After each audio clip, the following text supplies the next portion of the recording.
Ash with me. Got my homeboy Try with me as usual.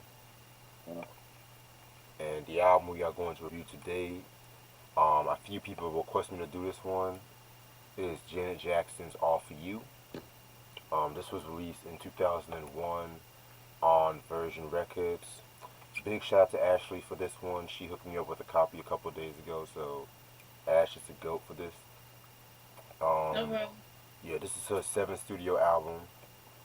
Singles albums known for was Does It Really Matter, All For You, Someone to Call My Lover, Son of a Gun, and Come and Get Up.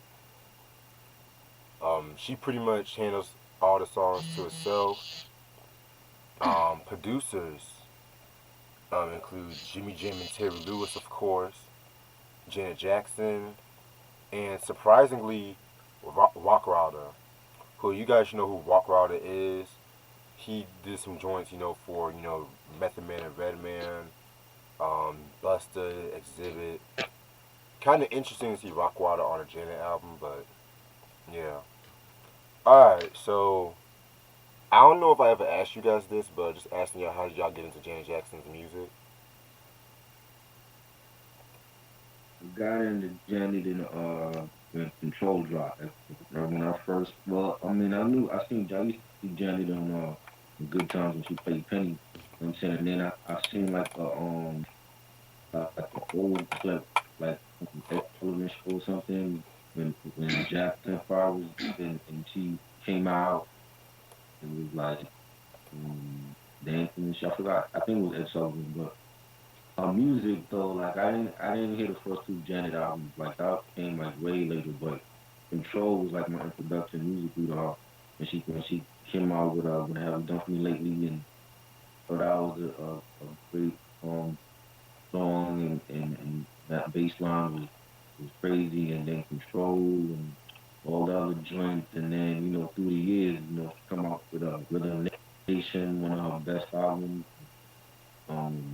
the Janet album, and we seen her blossom from like a little girl on Good Times, and she was like a young teenager, and then a grown woman, and like she definitely um carried the torch, the Jackson family name. And Michael passed away, and even when Michael was here, like she was like on the same level as her brother. You know what I'm saying? Like I didn't see it when Control dropped, but I said over time, like by Rhythm Nation and the Janet album, like he was already on his level, and definitely a legend, and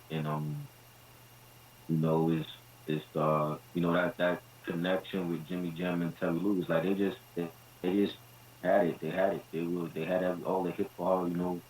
And I think it was a perfect mix. Cause I don't know, I wish it would have been like still um like I don't know if our album was great if she worked like anybody else. I think that's that connection she had with me and was just like a match made in heaven. And I mean, I never got a chance to see Janet in concert. I want at some point. 'Cause I never seen Mike, and we done everything. Movies. I remember going to see Nutty Professor, but she was in it, and Poetic Justice, and she's done it like movies, music, everything. You know what I'm saying? And I never had a chance to talk about any Janet music or whatever. So this is like the first time. I think it was the first time you talk about a Janet album, right? Yeah, the first time all of us collectively talked about a Janet album. Yeah, yeah, because we always talked about doing one, but yeah, like she's a legend, man. Like like the Jackson family, she definitely represented for the females. It wasn't I mean, even though she got the youngest, but BB had a little hit, and um, what's Latoya, but Jen definitely represented for. for a female. You know what I mean? So definitely a legend, and that was just my introduction. Okay, yeah, that's a very dope story and shit like that. And definitely Control is fucking a phenomenal album. Love that album to this day. Yeah, I got into Janet's music at a very young age because all for You was really my introduction to Janet's music, and I remember I think my mom had Rhythm Nation on cassette, and I remember playing that cassette tape um, while on a field trip with my fifth grade class to the Biltmore House in Asheville. So it was a long bus ride there. So that was the only way I could get entertained was listening to Janet's Rhythm Nation on cassette, and I've been familiar with her because I remember she was on Good Times, and she was on a couple episodes of Different Strokes back in the day as well. I didn't see her on the show Fame, but I know she had a role on that. Then I noticed she was in getting in movies such as Poetic Justice and the Nutty Professor too, of course, and the Tyler Perry movie Why Did I Get Married, the sequel to that, as well as for Color Girls, of course.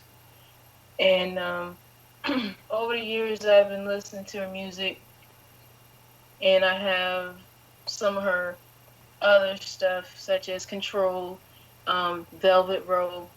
I also have her Demita Joe album, the 20YO album, and yeah, but I have not listened to her self-titled album or Beat Street. That's the name of it, Beat Street, Dream Street.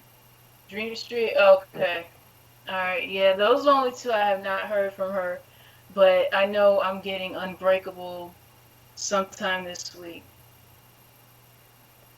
Got you. Okay. Okay, definitely. To me, I got into Janet, of course, I saw her on sitcoms like Good Times and whatnot, and then I think the first album I've heard from her, I want to say was Rhythm Nation, which I fucking love to this day. And then, of course, I just started like hearing all of her discography or whatnot, with the Janet period, Control, um, what's that album? What's the album?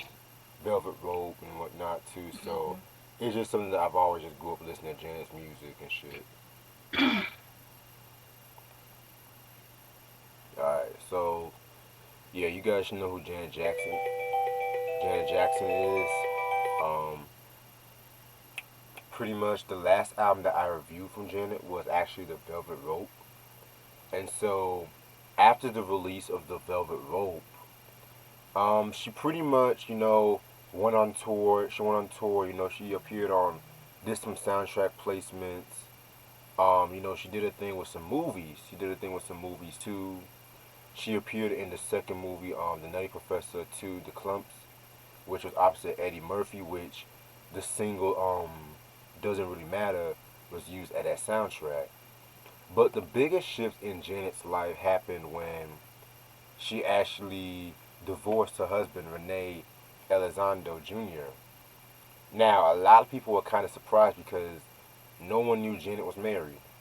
No, at that time, like, cause she married him at 1991, and they kept their marriage a secret. And it wasn't until they divorced that people knew they were married. So that was I can only imagine how the news was back in that time and stuff like that. Cause I was like young when that happened, of course. So yeah, so a lot of the songs, like compared to what's the album, The Velvet Rope, a lot of the songs like more upbeat and dance influence and whatnot. Now, just a little synopsis. When I first heard this album, I did not like it. Just letting y'all know, cause I was just so spoiled. Cause I was just so spoiled by like the Velvet Rope and just how dark. I just loved everything about the album. When I listened to this, I was just kind of like, that's a huge difference. But I'm gonna say my thoughts now on it. Like once the review is over. Um, this is the album cover right here. Very, very, very, very, very dope album cover. That's a very dope picture of Janet too. You know, just Yeah. her posing and shit like that. How sexual, You said what? sexual. Yeah, definitely her most sexual out. What? Hmm. Mmm. I might have to go with Janet Period on that. Well, hold up. Well, Janet, Del wrote in this. That's kind of hard though, cause maybe this some days maybe this one, but Janet Period also has like sexualness into it too. You know what I'm saying? Yeah, So I was mentioning that too. yeah, man. So yeah, this is the album cover right here.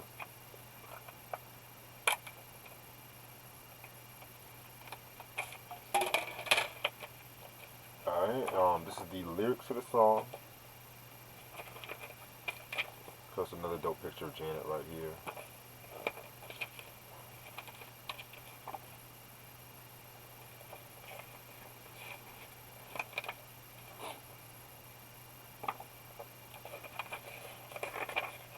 Yeah, man. All right. So when it comes to this album, let me think. This album has about 20 songs. But of course, like with a lot of Janet albums, she has like a lot of interludes within her songs too. So just throwing that out there. Let's begin. Track number one is the intro. Pretty dope intro. You know what I'm saying? Just pretty much, sets the whole tone of the album. Just has Janet talking, talking about now what was the reason, and it has like an unidentified female, and Jimmy Jam. I think Jimmy Jam is like in the outro and whatnot. Just sets the whole tone of the album. So that's pretty much it. It was alright.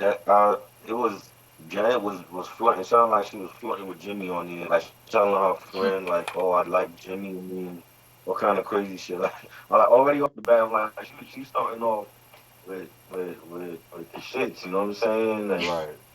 like, for me, this is like her most sexual because I was reading the lyrics to some of the songs, and even like on some of the songs, she's like moaning, and it's like there's one song she's like telling the guy to come in her and all that. I'm like, yo, Yeah. this is what I wanted Velvet Rope to be like this. You know what I'm saying? Because like Velvet Rope was sexy, but like Janet let it all out on this album, yo. Like she was feeling herself definitely on in every way possible with this album. But She the was. intro was cool.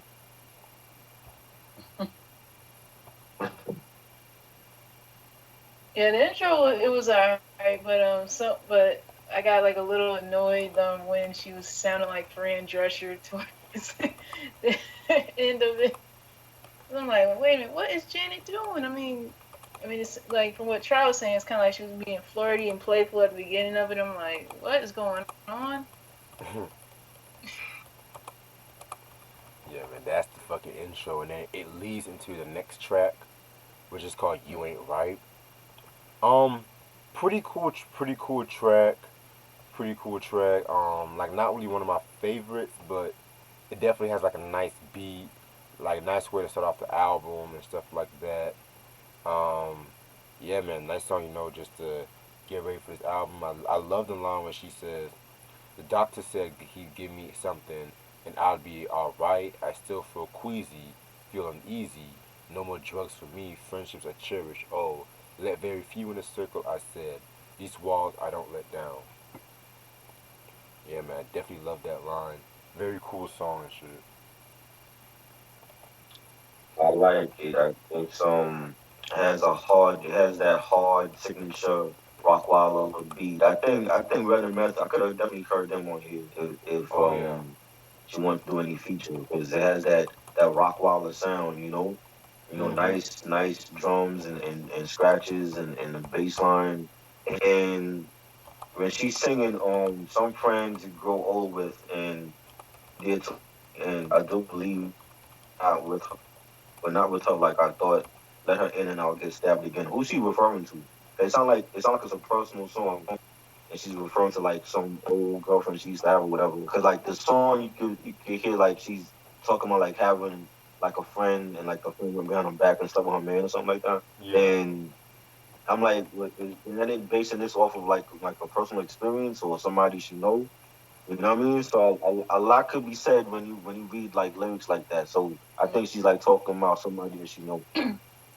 Yeah, the way I see it, because when I was looking up this album, she wrote a lot of these songs based off of separation or her life, like when she was going through like the divorce and separation from her husband. So I guess it just has that, that uplifting, frivolous kind of a deal. You know what I'm saying?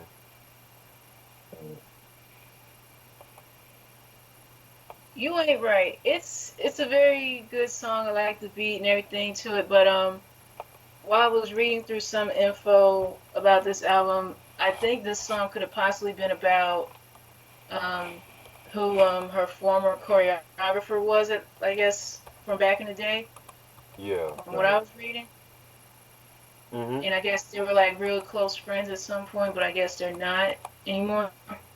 Yeah, they weren't really anymore and shit like that. hmm Yeah, but my only issue was like she did sound like she was a little nasally on the song though, even though it's I like the beat of it and everything though. Yeah, that's another thing I forgot to mention too and stuff like that. She definitely did sound a little nasally, a little bit, which Mhm. kind of took away from the song, but Yeah. it is what it is. Um, Next track, All For You. This is a signature track from Janet Jackson. It uses the change sample, which that was the um that was the group that Luther Vandross appeared on a couple times and whatnot before he officially went solo. Um, Very dope track. I love this song, All For You.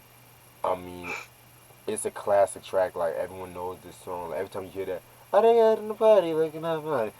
Everyone just goes to the dance floor and shit like that. Um, what I got from this track was the fact that Janet's talking about her experiences in nightclubs and how she used to like flirt with someone, and then that person she flirted with was intimidated by her celebrity and shit like that. But then I guess Janet's saying like it's just all for you, like all my attention's to you and stuff like that, like fuck the fame and shit. And she even said it in interviews that she was bringing more dance clubs than usual. And this song made some history too because it was actually the first single to be added to every pop, rhythmic, and urban radio format. It got a Grammy Award for Best Dance Recording, an ASCAP Award for Song of the Year, and a Teen Choice Award for Best Single and whatnot. So, yeah, it's safe to say that this is like one of her signature tracks and whatnot. And I love the video too. So, Yeah, yeah. This was a big song. This was so big that Luther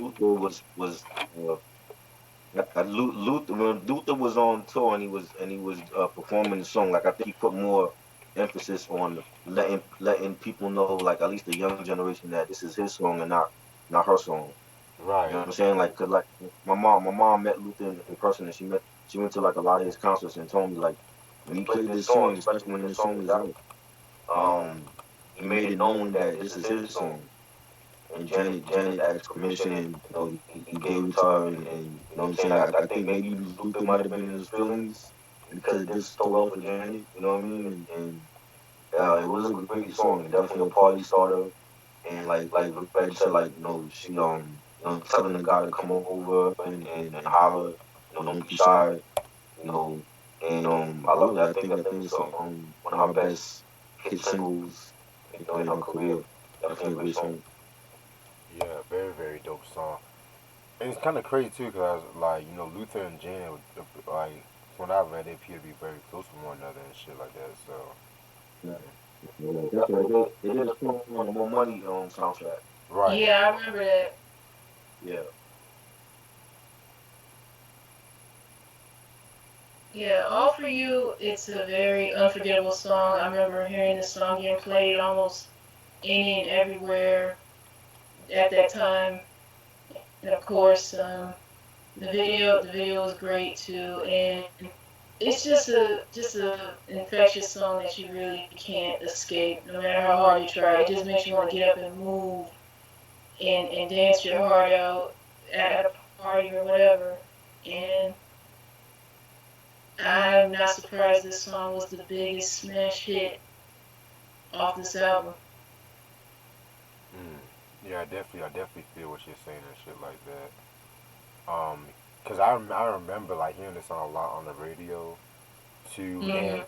I remember like certain radio stations that you used to sometimes play this track, then a couple minutes later they'll play like the original "Glow of Love" song and stuff like that. But yeah, you also gotta remember too, cause Luther around 2001 was big, cause he had that album J Records. I forgot the Take Me Home album. Yeah, Mhm. yeah, which was a Right. big album back on one and shit. Yeah, my mom has that Luther album too. Mm-hmm. Shit. What's the next track? Next track, Two Way for You. It's like an interlude and whatnot. I really didn't really care for this interlude to keep it a buck with y'all. I didn't really care for it.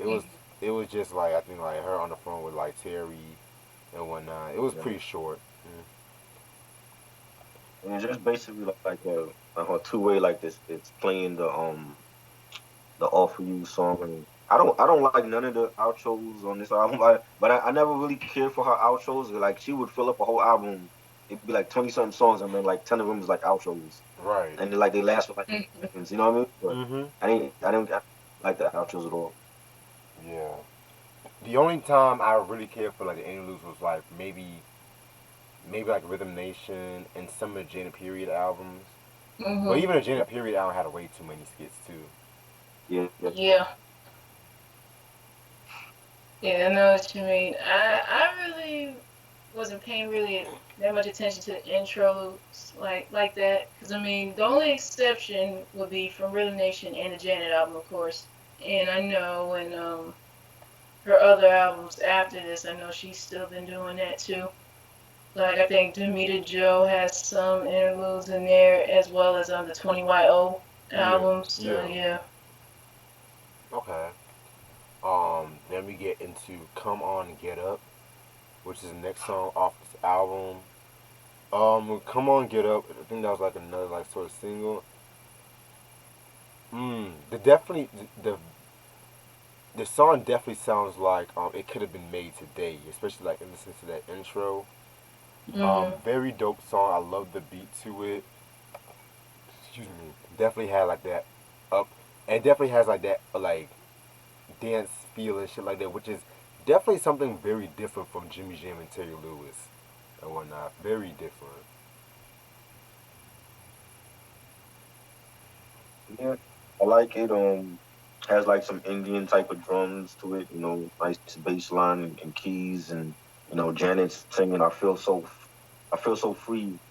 Could it be the way that you're loving me between the sheets? My mind was telling me. Now I see the single lives for me, and just basically, saying like like she's single and meeting somebody and she feel loved by that person, and I think it was a dope song. Something different for Janet, like you said, and it has that 2000 feel to it. There's a lot of songs that sounded like that back in 2000, but it was Right. different for Janet because we never really heard that type of sound from Janet before. It was something that she switched up and did something different, and I like that she was able to do that. And the vocals sounded good on that song as well. Definitely like what you said about this song. Come On Get Up is another favorite song off this album that I like, and I'm glad that she experiments with different instruments and elements throughout this whole album too. That's what makes it that I guess that's what she wanted to do to make it different than Velvet Rope or Janet and Rhythm Nation and all that. And it really does sound like she could have like up and made this song today because it's another good danceable track, and I had no idea that this was a single either because coming up during this time, the only songs that I've heard on the radio getting played a lot was All For You and Doesn't Really Matter. And the other tracks we're going to get into, I never heard it getting played on the radio. Oh wow. Hmm. Somebody, somebody call my lover. That was a hit also. Yeah, yeah, that was the only other one I forgot to mention. Yeah. Facts. Hey, listen, I'm gonna let y'all go on with the review. 'Cause I got my mom just called me. I'm gonna see if everything's okay with her. Alright. Uh, Facts too. When we ooh, Mhm. nice background singing by Janet. You know, nice melodic track. It's real soft, softly plays. You know, nice industrial. Has like one of those beats that you would have heard on like the Rhythm Nation. You know, back in the day. And Janet basically saying, you know, you speak my name, I touch your hand. The chemistry only true love would understand. And you know, um, this is like the part of the album where like the next couple of songs, it's like really sensual. I think it's some of like her most sensual tracks ever. And like you hear like a lot of like rain falling and thunder in the background, and it's just setting that mood for like this is like the quiet storm section of this album. And I loved it. I think it was a great song. And you know, like Janet really opened up her personality on this album to me. Like I think it's like I said, like some of her most sensual and sexual songs. Like the lyrics are really raw and sexual. And you know, I think she really, this is what I'm wanting to hear on Rebel Rope. Was a great album, it's a classic, but I feel like maybe she held back. Like compared to this album, I think like she should have did this stuff on the Velvet Rope album. Like she was freaky on the Velvet Rope album, but like on this album, it was more love making. It was more sexual on this album. I think that would have fit perfectly on Velvet Rope. But I think it's a great song though. Louis, ooh, even though it's not a favorite track of mine, I can understand the fact like once we do get into like the other upcoming tracks off here, yeah, you get to see Janet being in that romantic, sensual mood off here, and and it's pretty cool because I kind of do agree with what you're saying. Because some of these songs on here, I kind of felt like she could have added that on Velvet Rope if she wanted to. But yeah, I do see what you're saying. Like on here and Demeter Joe, yeah, you get to see, I guess, the very more sexual, sensual side of her versus Velvet Rope and Janet. Even though she had some a little sexual stuff on those as well. True, true. I didn't hear the meter Joe. I gotta hear that too. Yeah, yeah, yeah. Demeter Joe is not a bad album though. Right. Oh yeah, And I got a message from Fred. He said to keep going, and he'll catch up. track 7, we get the China Love. I think the Mhm. beat perfectly it fits the title of the song, a nice Oriental type of beat. You know, Yeah. again, like another really soft track, soft melodies. You know, at the end of the song, that's when you start hearing like the rain falling and the thunder and everything, and it's just setting the mood up. And Janet saying, the energy I see, the silence that you speak, the lust within my dreams, and what it says to me. This full heart of mine just can't empty. And you know, like I said, like it was a real sensual song. And I mean, it got me in the mood when I was hearing it. You know, I was like, damn, where was this Janet? You know, albums ago. You know what I'm saying? Like I wanted this Janet on Janet. I wanted this Janet on Girl Rope. You know what I'm saying? It's like the media just kept making back then the media just kept making a whole thing about her look. Like there were rumors about her taking out a rib just to look skinny, because she Mhm. always had she always battled the up and down with her weight. Mhm. And they made a thing about, her being a little bit too out there with the bondage when she did Velvet Rope or whatever. She's tied up in the booklet, the album booklet. Anybody that has it, you can see like she's like her hands are like tied up or whatever. Mhm. They made a big thing about that. But I felt like content wise, these songs that we talking about, like especially like these last two, these are like some of her most sensual, and it gets even better than that after, because like Yeah. she's doing, like I said, like she's in songs where she's like moaning and she's like telling the God, and all that. You know what I'm saying? Like I've never heard no Janet like album where she's like telling the God, "Oh, come at me," you know what I mean? And it was just a different like side of Janet. I'm like she's really out there now. Like she was really like comfortable in her skin to where she can get on a song and start moving. You've never heard that from Janet before, and she really like set the mood for like these songs. Like this is an album you could play when you with your significant other and y'all just doing it, like because it has that type of vibe. Like is you still got the danceable songs, but then you got the songs where like she's really get into it and she make you get into it as well. And I think this is like one of those songs. Yeah, I agree with you on that one, Try. Yeah, yeah. China Love, it does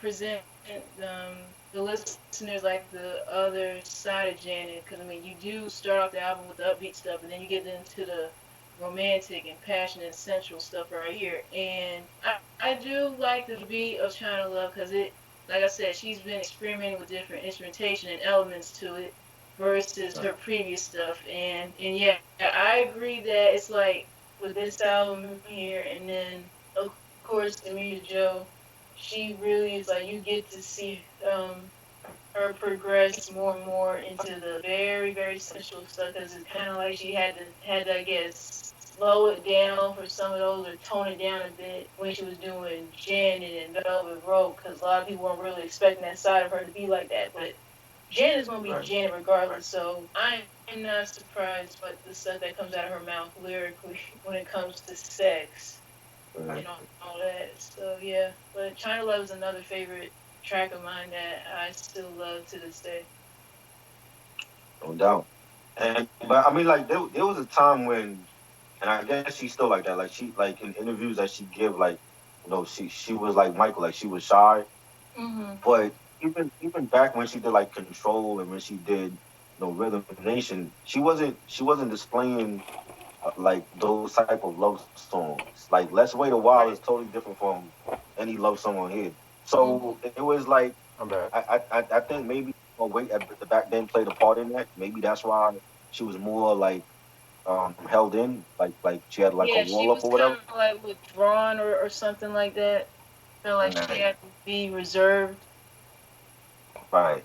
But Mhm. once Janet came out, it was like that was her coming out party to the world. Like I'm here, Yeah. I'm sexy, deal with it. You know what I'm saying? So I definitely feel like yeah, like she's like I said, like she's evolved. You know what I'm saying over the years, and we've seen how she is now. And I definitely feel like I really went raw with it, like literally. Mhm. You know what I'm saying? Like it sounded like she was having sex in the studio because Janet moaned. You know what I'm saying? Like that's just like crazy. I'm like, well, where was this back in '93 when we wanted this for Janet album? You know what I'm saying? So I'm like, damn, it took this long, but I loved it. I think it was, and she was just being real with it. And if people had a problem, then that is what it is. I mean, Janet is human. She has a kid, so we know she was Yeah. going to stuff. Right. Yeah, You know what I I mean, mean? she's human at the end of the day, like everybody else, and we all have moments of wanting to be sexual or whatever. So yeah, but I guess too probably back then she didn't want to show it like that. I guess what you were saying possibly if she was having issues with her weight or whatever, and I guess had reservations about that too. Where we at right now?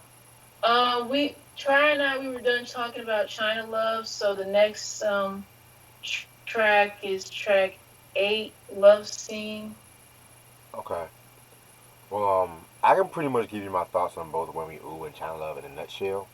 Okay. Um, When We Ooh, definitely Mhm. one of her most sensual and sexual songs, Yeah. and that's kind of saying a lot when it comes to this album. Definitely love her harmonizing her vocals all throughout this project right here.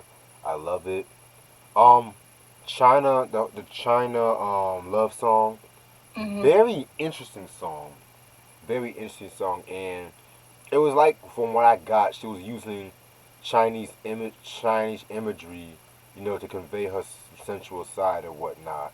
Yeah. A lot of dope lyrics were on this fucking song. Like, there's this one lyric where she says, what is it? "I see the sunshine when I look into your eyes. They speak of worlds gone by. We loved another time. My heart is empty till you came to me."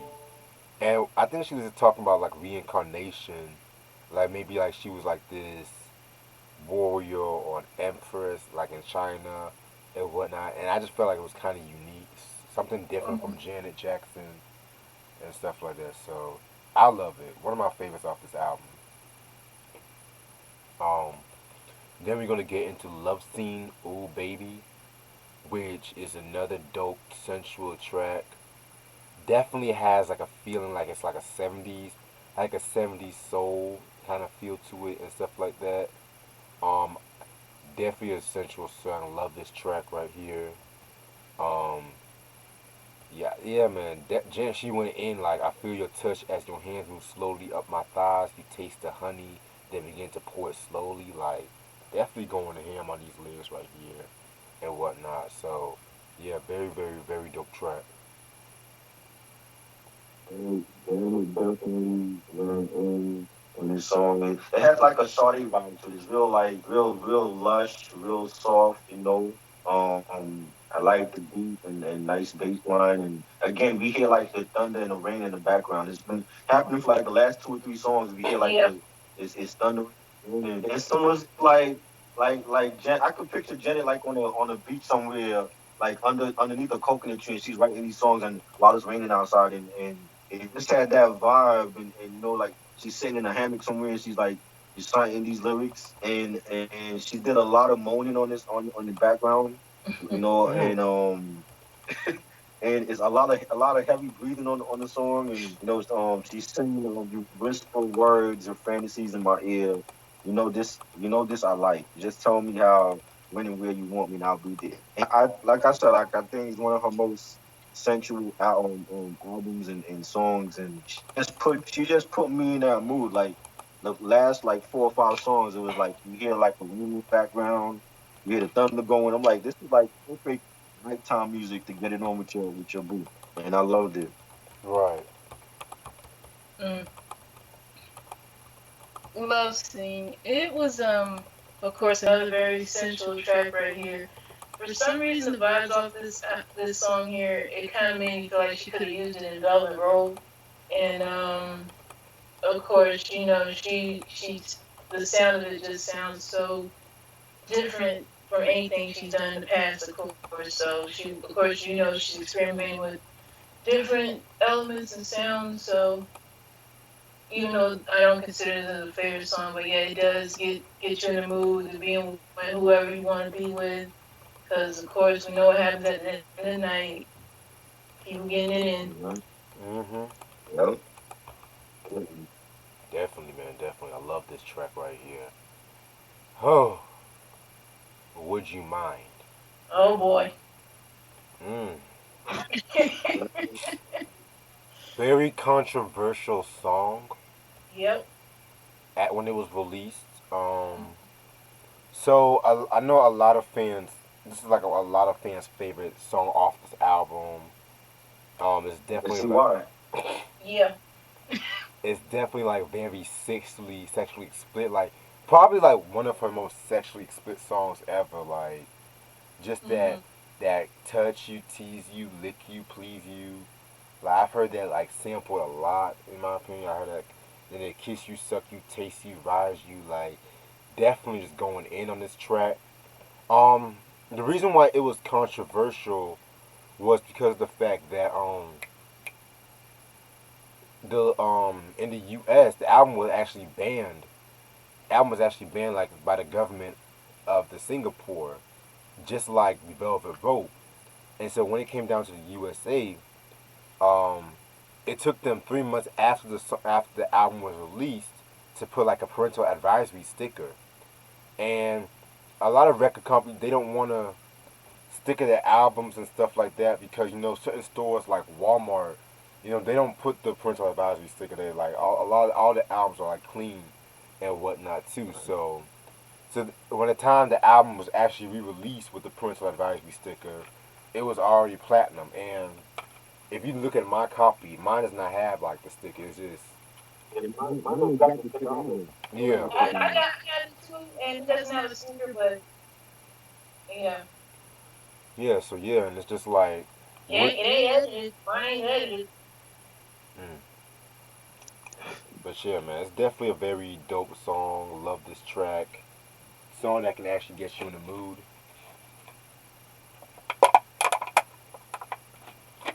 Wow. Oh man, this song like this is her most sensual song ever. Like when she's having an orgasm on the song and telling the Yeah. dude her and she like sucking the dude off and Right. just for that alone it should have had a parental advisory schedule. You know, and it's still raining, folks. It's still raining in the background. Yep. You still hear the thunder. And like I said, like I just picture Janet like somewhere on the beach in like Hawaii or something on a hammock, writing these songs out and singing them because it just gave me that vibe, you know. Right. And man, like wow, I never heard no Janet song like this. This is definitely an X-rated song. This is something you can't play around the kids. You know what I mean? Like you gotta play this like 3 a.m. when you with your significant other because it's that raw. You know what I'm saying? So this will definitely get a chick pregnant. Mm. I love it though. Would you mind?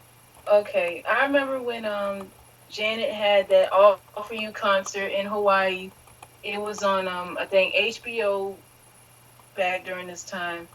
And of course when that song came on, my mom told me to go to my room because she didn't want me hearing this song or seeing what was gonna happen on that stage.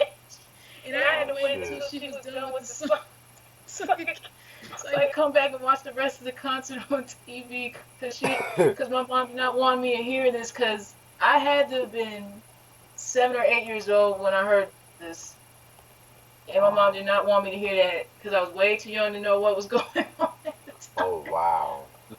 Yeah. But yeah, of course, the lyrics are just so sexually driven. Of course, people are going to feel some type of way about this. I'm not surprised Singapore banned this album for no reason at all. And I know they had to come up with certain versions of this album. The one I have here, it's the explicit, but it doesn't come with a sticker on it. I know they had to do a clean version, and the clean version of this album has that song is not on the clean version of the album.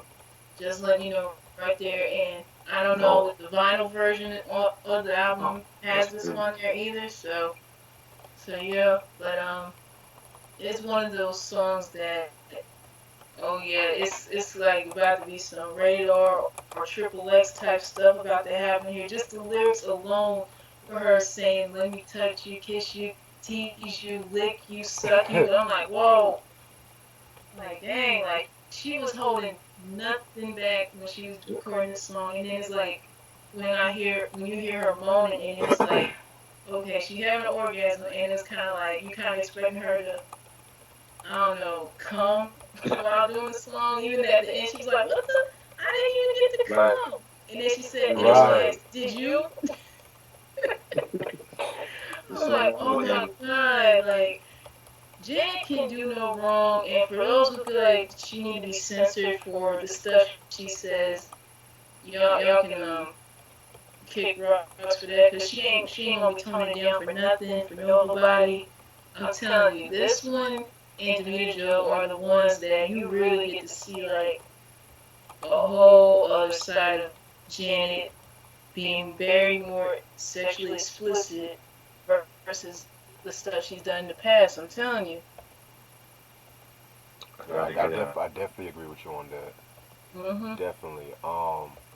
Yeah, so that's with Would You Mind, and with that outro, it led into Lame Interlude, which I didn't care for this shitty ass interlude or whatnot. Just talking about, oh, you didn't come yet. she basically saying like men are lame because like she didn't get a chance to orgasm because the music stopped and Uh huh. like she like just saying like oh men are lame. That's basically what the outro was. Man, suck my dick. Like I just Mark was doing something. Yeah. Shit. Yeah. I really didn't care, like I said, for the interlude. So I have nothing to say about it. But I know she feels some type of ways, like dang, she almost about to, you know, off the song, but About they to didn't nut. let her do it. Yeah. Definitely love like crazy interlude. Mm-hmm. And then we get into Trust Me, which is the next track. Very interesting song and whatnot. I guess this is like one of those songs where she was just, talking about the trust of how a relationship should be balanced on trust and Mm-hmm. whatnot. And she was I can definitely tell she was talking about her husband Renee with this one and shit like that. Very, very, very okay song. Not one of my favorites, but it's okay. You mean just the track? Yeah, trust to try. That's what Yeah, trust to try. Loretta's saying. That's Yeah. what I meant to say. Yeah, it was cool. Like it started off with like some opera type of melody and Janet singing fast and trying to keep up with the beat. And then like it breaks into like a heartbeat with guitars. Another Rock Wilder signature track that I love, and Janet singing cheats and lied, made you cry, said goodbye, body's numb, think you're never gonna feel again. Then what you do now, you take it slow. Here comes Joe. Things go smooth, but drama just around the bend. And that's just talk. Janet talking about infidelity and distrust with her in her relationship, and telling the dude like don't blame me if you got insecurities and you got jealousy issues or whatever. And Mm-hmm. I thought it was a good song. I love the beat. Like again, I could have heard definitely Red or Meth on this song because it just had that rock sound. You know what I'm saying? So definitely a good track. Definitely see what you're saying. Trust to Try is another favorite track of mine as well. I kind of like how she started off the beginning with the classical music part of it, and then midway she changed it with the hard rock sound of it. I like that. That really suited Janet perfectly, and it's just like everything about the song is just I don't know what it is. It's just something that I just was not expecting from Janet for her to do like that, and I commend her for doing it. And it's a song that I never get tired of. Definitely, definitely. Next track, which is like an interlude, is the Clouds interlude, which features Carly Simon, who Mhm. we're gonna talk more about. Right? Yeah, y'all should know who Carly Simon is. She's probably like best remembered for the song "You're So Vain," which was like a pop rock song that came out like in the early '70s and shit like that. And yeah, she definitely did a thing. Just said a little poem on this interlude. Kind of led up to the next song, which we're gonna talk about. Mhm.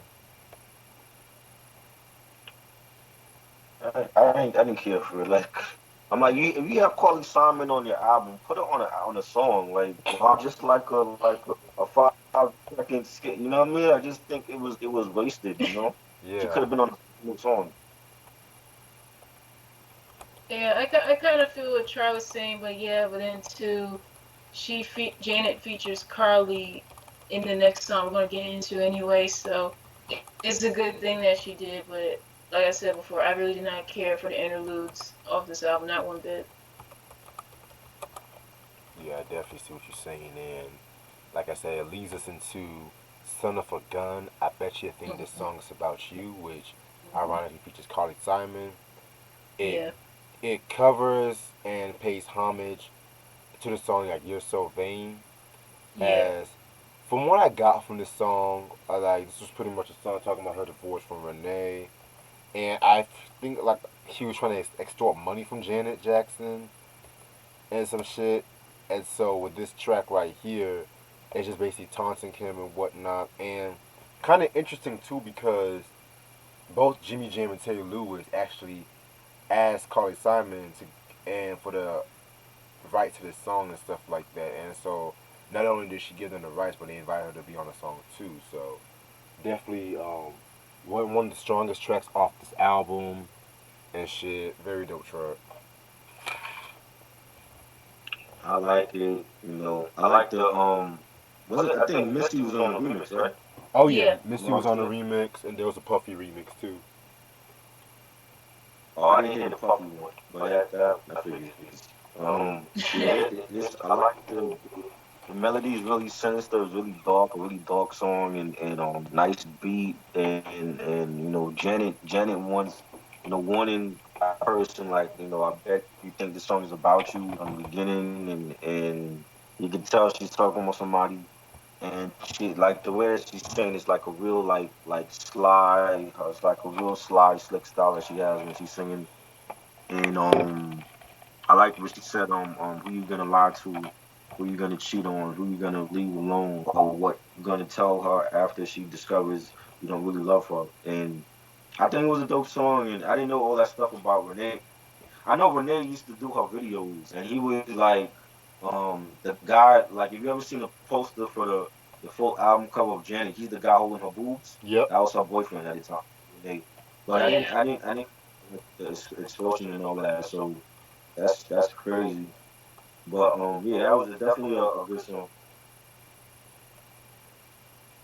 Yeah. Son of a Gun is another favorite track that I love, and I didn't know there was a certain backstory, but I knew it had to have been something about her ex-husband. It had to have been that, of course. And I didn't know that he's like, I don't know, extorting her and all that. I had no idea, but overall, it was a good song, and this was another track that I did not know what was a single because I'd never heard it getting played on the radio.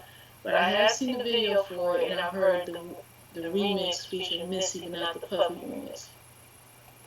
Yeah, I didn't hear the Puffy remix either. I just saw like a link to it. I didn't even bother clicking on it. But next track is Truth. Truth, Truth, Truth. Yeah, this definitely is another one of my favorites. Definitely had like a very soulful kind of vibe, and I felt like Janet definitely did a thing with the vocals. Love this track right here. This was cool, real melodic track. I like the bass line for it. Nice beat. Then it sings. I had a career before now, did it not? I had lots of friends before, did it not? And I had my friends before, did it not? And I don't really know where the hell she's going with this song. I guess she's just like singing her truth. I guess I didn't really understand where she was going with the song, but I mean it was like Yeah, I feel you on that. Definitely an alright song. Even though Truth isn't a favorite of mine, it was a decent song to say the least. But I think just hearing the lyrics from this album, I guess she's like venting with everything. I guess with all the stuff that was going on with people who I guess were her so-called friends, and then with her ex-husband and this, that, and the third. It's like she just letting it all out, pretty much telling her truth throughout this song. Interesting. Very interesting. Alright, and then we get into another interlude we probably all don't care about. Theory Yeah. interlude, so skip it. no. Fuck it. Alright, now, Someone to Call My Lover. Love this track right here. It uses a sample of that America song and shit. Like, y'all should know that song if y'all fans from America. Yeah, Ventura Highway. Yeah, Yep. Ventura Highway. Love that track. Um, yeah, another favorite song. It definitely has like that innocent appeal and like falling in Mhm. love and whatnot and shit. And I like it. I love the video to it too. It's a very dope video. Yeah, man, another favorite song. Definitely just has that early 2000s vibe. The song actually got her a Grammy nod for Best Female Pop Vocal Performance, but it lost to Nelly Furtado's "I'm Like a Bird." And for all my So Def Oh, boy. fans, for all my So Def fans, there's a So Def remix of it too, and that was actually Janet Jackson's first collaboration with Jermaine Dupri.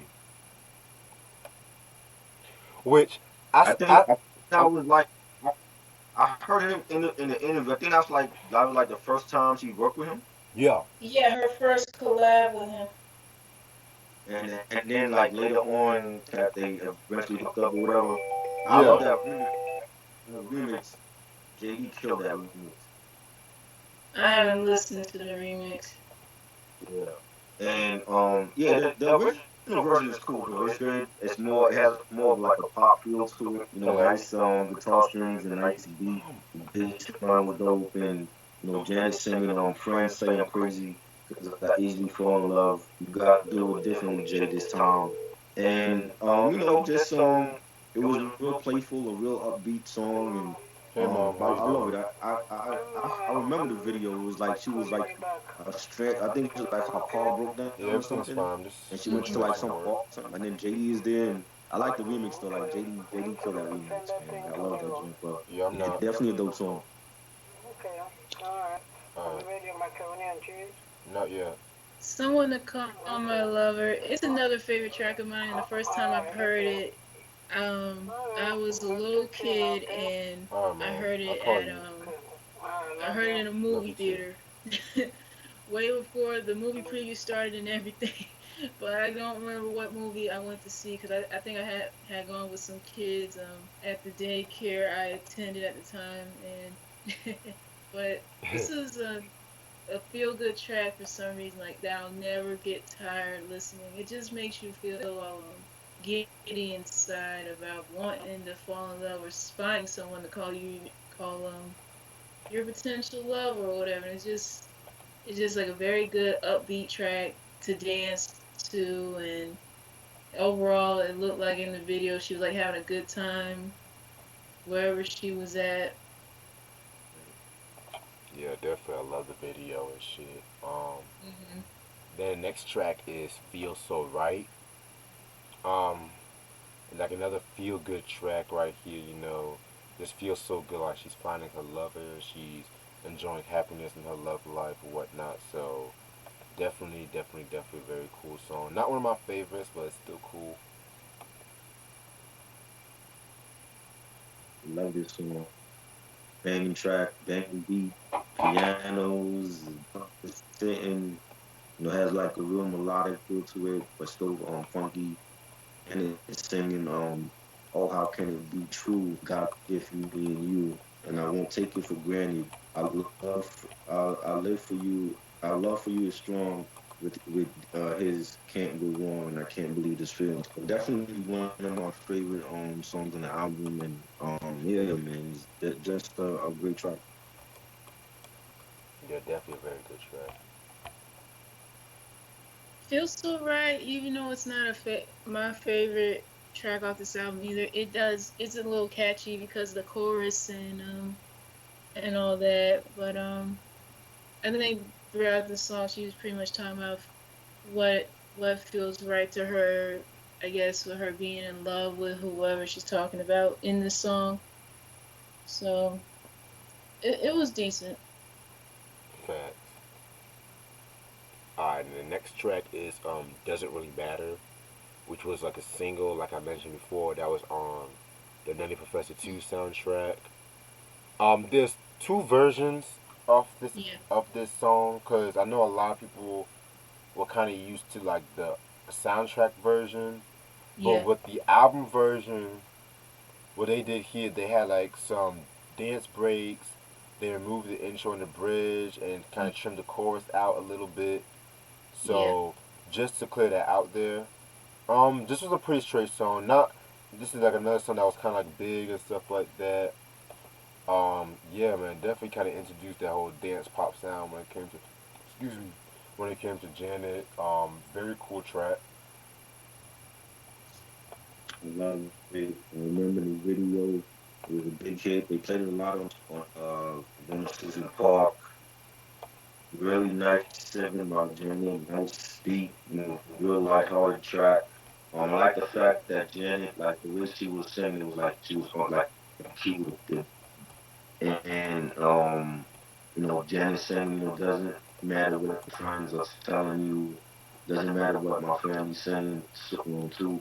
It just matters that I'm in love with you. It only matters that you love me too, and basically saying like, yo, I love you, you love me. Our love is real and strong, and we don't care. I don't care about what my family says. I have to say, because they don't know our each other. I think that's something that anybody could use in a relationship. Like If you bring home somebody to your mom and she don't like them, or you gonna like dump them because she don't like them, or your friends don't care for them. It's like you gotta who like how you love like who you love and how they make you feel at the end of the day. And I think that's all that matters. It's not about what anybody else gotta say. Right. Yeah, it doesn't really matter. It was pretty much basically what Try how he summed it up just now. And yeah, I remember hearing this song being played on the radio too, but they played the soundtrack version of this song versus this version here.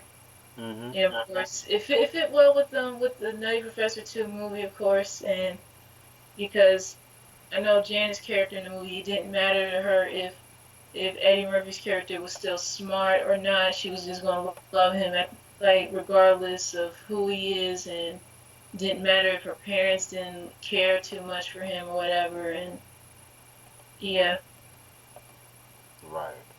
mhm, Yeah, it definitely has a very strong message, just about how one always wants to find the ideal person when it came to like relationships and whatnot, that they will always want to base it off, outside looks and stuff like that. mhm, So definitely like a strong message when it comes to that song, and that something doesn't really matter. All right, next track, and it's technically like the last song off this album, Better Days. yeah, Um, very cool song. To me, when it comes to this song, it's like talking about how better days she can look forward for better days when it comes to like her mental health, I guess herself and whatnot, mhm. and then she has to keep her head up in a way, and so that's what I got from that song, Better Days. It's a very dope track, love it, and that's where it end off the album.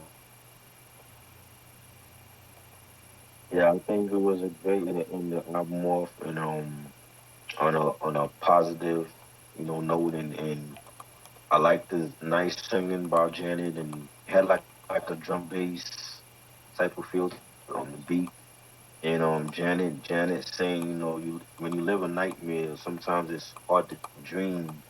And that's basically like, she might her like going through her demons and dealing with them and for anybody, dealing with their demons or whatever and I think it was great. I think it was like a great track, real positive, and Janet showing that human side to herself. And sometimes people like these celebrities are human and they go through regular shit that like we do. So I Right, think a lot of people could relate to that. definitely. Yeah, Better Days was a great way to end off the album, and it does give people a chance to see another vulnerability to Janet because I'm pretty sure she was dealing with a whole bunch of stuff, feeling depressed at the fact that her marriage didn't work with her husband Renee, and just a whole bunch of problems she's been dealing with her life. And what Troy was saying too, yeah, you see these music stars having the fame, notoriety, and being out in the public eye all the time, this, that, and the third. But if you take all that away, at the end of the day, they're still human. They're people, regular, everyday people, just like us, but with a different way of living or different, you know, like status or whatever. But overall, Better Days was a great song. It does, and it really does hit home for people who are dealing with mental issues or just any issues in their life, regardless. And pretty much the song just summed up that better days are here to come, and I like that. Yeah, I definitely like that message. And then it ends off with like the outro, which it's only like about 9 seconds. Yeah. Fuck it. All right. So overall, my new thoughts on this album is a very, very, very good album. Just from the place in her life, like you can tell she was like a lot more happier. She was a lot more straightforward and whatnot. I definitely felt like with this album, she also his album like Jimmy Jam and Terry Lou was definitely stepped their game up with everything they've done with her. I just felt like the production was very unique. Like they were getting to that more dance pop ordeal and whatnot, and I felt like it was very good that they done that. Um, yeah, man, and I think they're gonna re-release this album. I think, but don't Oh, quote me on wow. that. Cause yeah, so this is all for you, Janet Jackson, 2001. Must have in your collection. I didn't like any bonus tracks or like a DVD or with the making of it or something. Let me look it up. Yeah, they got certain special editions of this album, and I think the Japanese version has like a bonus track on there. Okay. Wow. I like it. I think it's a solid album. And Janet was still in her prime, when she was doing these albums, and I like the fact that they incorporated Rockwaller was like one of the hottest producers at that time. Like the stuff he did for Red and Meth, and that whole Blackout album 1 and 2, and the stuff he did for other people. Moulin Rouge collab. I like the fact that they incorporated him. It gave Janet on some songs like that. It was still Janet, but it was like more like a harder edge to it, like a more spicy, I, to me, I think it's her most central album. Like the lyrics on some of these songs is like telling dude coming her and she's moaning on the song and everything, and sucking dude's vocal. Never heard that on the I never thought I would hear that on the Janet album. I always thought that's like Little Jen, that's Little Penny. You know what I'm saying? And like she's grown now. Like so, definitely. I like those Quiet Storm tracks. Like she had those tracks where you get in the mood, and you got your dance tracks. You know she's gonna bring the dance stuff, and even like with China Love, and it was like you have different sounds on this album, and she still sings great. And I loved it. I think it was definitely a solid album. It's very underrated. I don't hear too many people mention this album when they talk about like Control or Rhythm Nation or Velvet Rope, Janet. But I definitely think like this one is solid. I give it a 4.5, and Definitely. yeah, like it's a great album. Yeah, I was gonna give it a 4.5 as well too. I forgot to get my rating. My thoughts on All For You is that it's a timeless album that I'm pretty sure still gets played to this day because it has unforgettable songs. It has a mix of pretty much everything you would probably would expect or wouldn't expect from Janet at this time because of course we've seen all like from her previous work from Control to Rhythm Nation to Janet, Velvet Rope into this. It really gives listeners a chance to see her grow continuously to grow as an artist and want to change the sound in her music to a different direction by incorporating certain elements or instrumentation that you haven't heard in her previous stuff.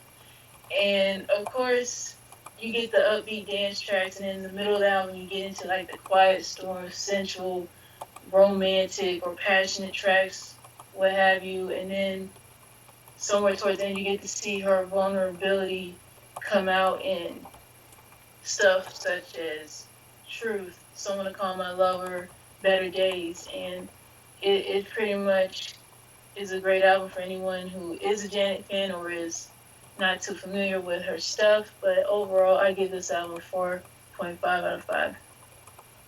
Yeah, very dope rating. By the way, can y'all see me? Just asking. Yeah. Okay. Yeah, Okay. I see what you're doing. I don't see your face, but I see what you're yeah, that's what I was going to say. I see what you're doing right now, but I don't see your face either. Okay, hold on. Let me try something. Cause yeah, that's why Skype just told me that my camera's not on. But while I'm talking, Okay. definitely a very good review that we did. Um, oh, I have an announcement. The collection video I was thinking about doing mid May. Is that cool with everyone? doing. That's cool. Yeah, that's fine with me. Cool. Yeah, because I'm supposed to get some stuff sometime this week anyway. And Reg, did you want me to tell you the other pickup I got for you now, or wait till you get it? Um, you know what? You can tell me. Cool. Okay.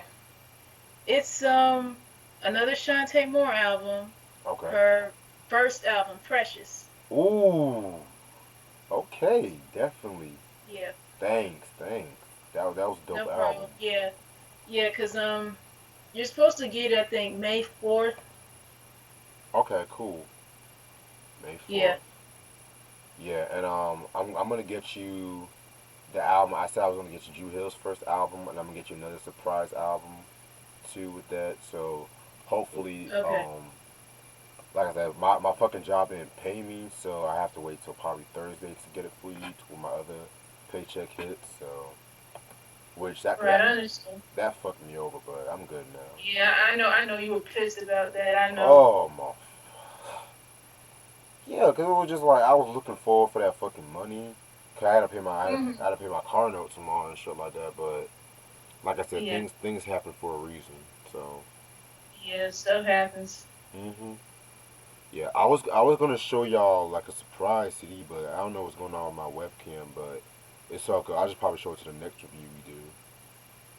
Alright. But yeah, mid May, we're definitely gonna do a collection video, and I might also show some Source and Vibe magazines I picked up too. So be on the lookout for that. Um, when it comes to albums we want to review next week, let me think. We already talked about All For You. Talked about. Yeah, cause I know it kept mentioning about Demita Joe, but I don't think Triver has ever listened to that Yeah, album. yeah, I gotta hear that one. Yeah, I have to listen to that too. Hmm. Definitely wanted to be something different that we usually do. Okay. Let me see what we got.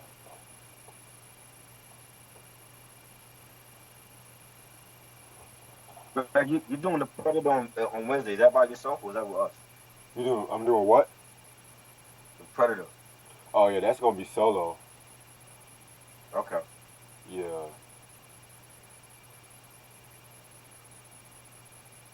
Hey, how are y'all with special ed? I've heard Youngest in Charge and Revelations. Okay.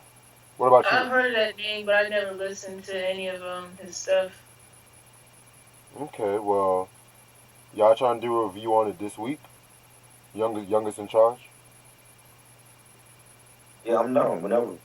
I bet. I'll let y'all know by tonight and shit like that, cause I gotta plan some stuff out. But yeah, man. It's kind of crazy because I was just watching this Unsung not too long ago. Very dope story. Very smart when it comes to business and shit. Like this nigga was like fucking 16, 17 years old dropping fucking dope lyrics that fucking Nas would drop in the fucking Illmatic, in my opinion. I definitely feel does not get his praise.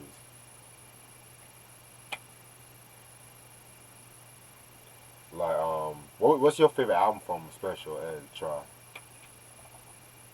Uh, I like Youngest in Charge. The Revelations was good because like he came back after that hiatus and he had all like the battle with his label and Right. he ended up doing all the production himself or whatever. That really like brought him back. But I mean like yeah, like his first album was good, you know.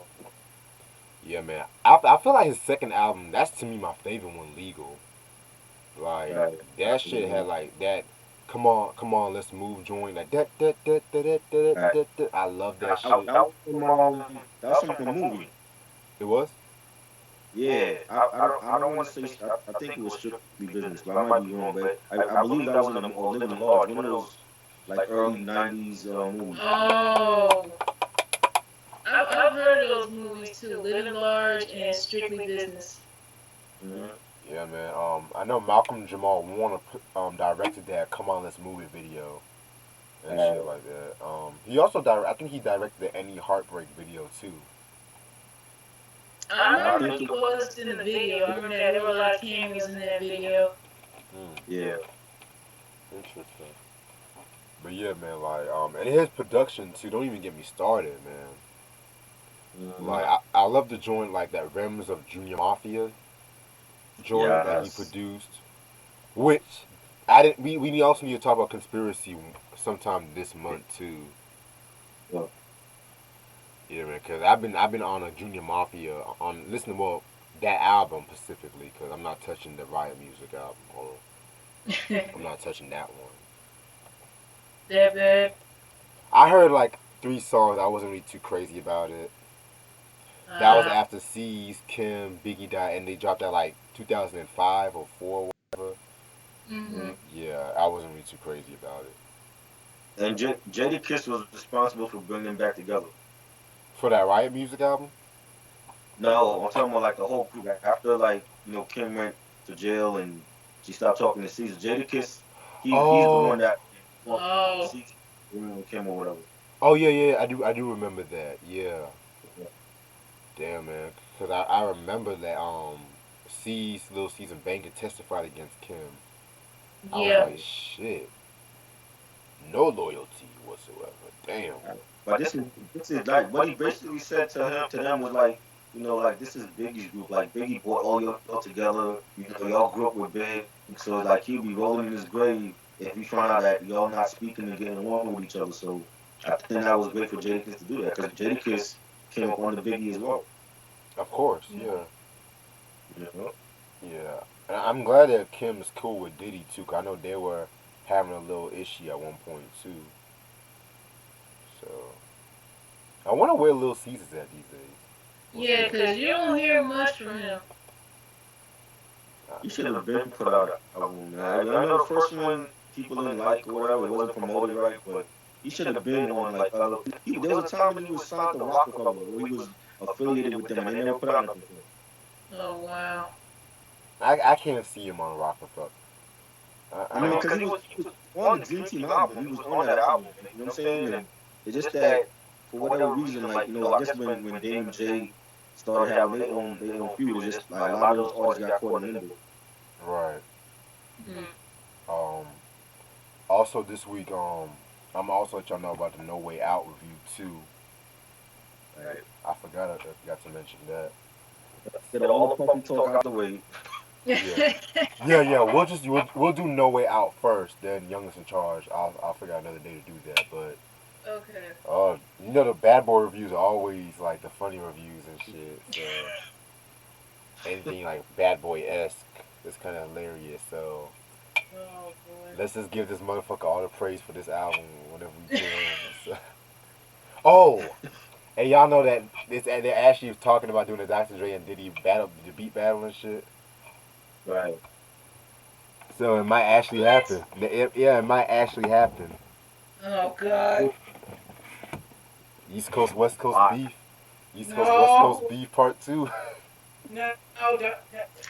I really think it's gonna be disastrous if they ended up bringing that feud back.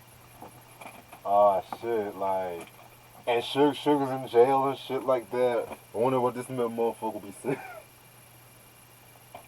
This, I mean, even though he locked up and all, but still, it's just gonna make things worse by reigniting that whole feud. Cause it's like, Exactly.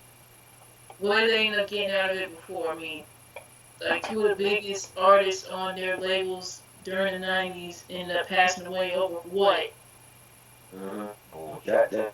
That's exactly what Max telling Vlad. Like why are you asking these whole questions? Like everybody done cool with each other now, so Yeah, like why bring that up again? Right. Oh shit. Exactly. But yeah, man, I can't wait for this weekend reviews and shit. We got No Way Out. Got fucking Predator. I'm finally editing this beef episode, which took me forever to finish up. Um, yeah, man, I can't wait for this and shit. And the video reactions, when is that coming? Yeah, I was just about to ask that. it's almost finished and stuff like that. Just like 2 more videos that have to be trimmed out. That's part 2, Because of but the copyrights. yeah. Then part 3, I'm gonna start working on part 3 later on this week and shit like that. So once all those are finally released, that's when we'll just jump into the next one and shit. Cause YouTube just love to be particular about this whole copyright bullshit, but motherfuckers will be going to other people's accounts and doing their own other YouTube videos and shit like that, where they actually have a purpose on doing this bullshit. But Yeah. I digress. I digress. No, but still, it's still messed up at the end of the day because some other people's YouTube channels are just a bunch of nonsense or stuff that just has no purpose. But this Right. here does. Exactly. And then yeah, but some people, the people who do watch it, appreciate it, and the people who flag it, go fuck yourselves. Pretty much. Like what? Oh yeah, you'll be surprised and shit like that. You'll be surprised because like if I get like a copyright claim, that means someone like's flagging my video pretty much, and because of like copyright, like I'm using other people's music or whatever. Right. Whose brother is he? I never seen this dude before. Who brother Brother, CW? brother CW and Sino. I don't know who this. Hey, well, he ended up saying what's up to us. I mean, Yeah, well, That's yeah, good. he held the chat down. yeah, he's saying about. Oh yeah, I know what song he talking about that was featured on How High. Would You Mind? There was Right. a scene where that song got Oh yeah, played a little bit in that movie. that was the scene where Oh, I don't When know. Redman got high and taking that test, and he imagined having fucking sex with his teacher. With the Right. women's studies professor, yeah. Yeah, and then fucking his mom came out and some shit, and then he was basically Oh on my the desk god. like, "Stop, mom!" Yeah. Oh, that movie is What up, so. bro? Mm. Oh, what's up, Eric? Uh, Hey, Eric. Hey, yo, Eric. Just to let you know, if you still want to do this whole collection thing, I'm doing it in the middle of May. So if you still want to be down, just let me know via Twitter or whatnot. Good morning. I'm gonna tell DJ Nelson too, cause he wanna join us. Okay. There'll be like 6 of us on here. You know? Yeah. Yeah. Definitely. Yeah. But I know it's gonna be you, me, Ash, him, and Try. Interesting. Okay. It's gonna be like five of us. And let's all make sure that no one talks over anybody and shit like that. Okay. Right. Cause it's not just for not just y'all and shit like that. Cause like I know when it's like a lot of people like with these little chat sections and stuff like that, we all tend to talk over people and we might just get sidetracked. So let's just try like to keep it on a minimum. Yeah. But other than that, like I said before, I want to say like with a lot of these collections right here, it's like a lot of West Coast, especially from Oakland. Mhm. Who Hoovy hooked me up with a lot of good shit. Shout out to Hoovy. Who else?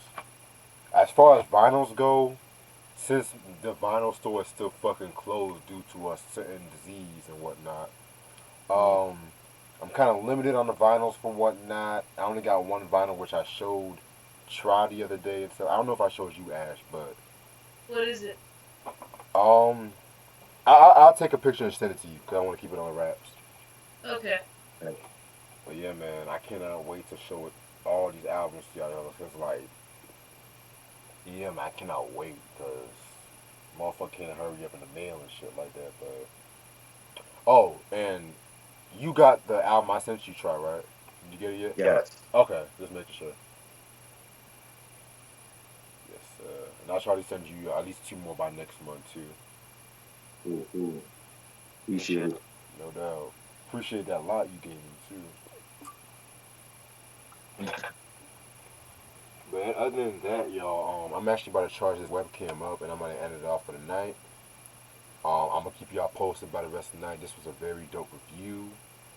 Um, a lot of sexual needs from this album right here, all for you. If you guys are not familiar with the album, this is now you have to check out one of Janet's best albums, which I consider to be now.